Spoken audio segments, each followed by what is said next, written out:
Well, let's get more now on the resignation of the Palestinian Authority's Prime Minister. From Middle East analyst Daoud Kuttab, who joins us live now from Amman in Jordan. Daoud, thank you very much for your time this evening. Now, the US wants to see a reformed Palestinian Authority running Gaza once this war ends. They've already said that.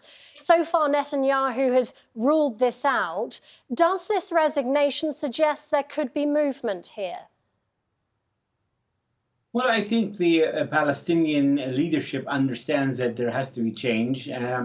Unfortunately, the change has to be not only in the prime minister's position, but even higher than that in the president's position.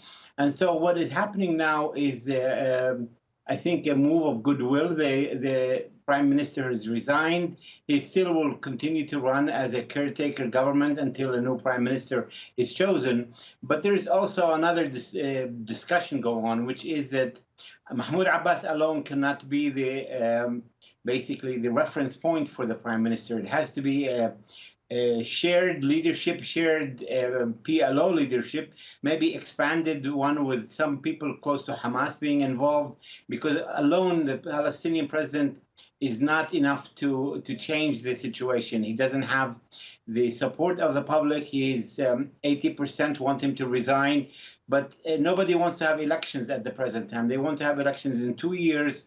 And so we have a situation where we need to create some type of reference point to whoever will be the new prime minister. Presumably, though, you mentioned Hamas's support there, Daoud. Presumably, this revitalized Palestinian Authority with the support of Hamas won't be palatable to Israel? Or can you see a situation where it is? Well, the Israelis are the last group that should be involved in who runs the Palestinians. I understand that the Israelis want to make sure that whoever runs the Palestinian government should protect and make sure nobody will carry out cross-border attacks. But it's the Israelis' fault. They've been denying Palestinian self-determination. They have 56 years in which they've occupied Palestinian land and 10 years in which Gaza was under siege. So the last people that I want to hear about who runs the Palestine is the Israelis. I think the international community wants to see a revitalized, reformed Palestinian leadership that will run Gaza and the West Bank. And that's the only group that can run Gaza with the acquiescence and the support of Hamas. But otherwise, it will be a continuation of the chaos. And Daoud, you're in Jordan, where the king has today warned of the dangers of Israel's military ground operation in Rafah. What more can we expect from Jordan and other Arab nations?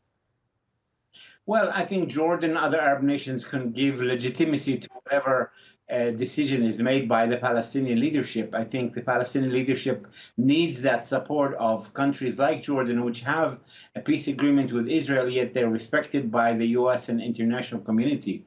And the king is very much respected by both the Democrats and Republicans in the US. And so I think the support and the legitimacy by the Arab countries, including Jordan, will give the new leadership, the new entity that will be created as a backbone to this new prime minister. I think it needs that support so that it can be able to do the work of revitalizing the Palestinian leadership and rebuilding once the war ends the Gaza Strip. Daoud, thank you very much for your time this evening. Daoud Kuttab talking to us live there from Amman in Jordan.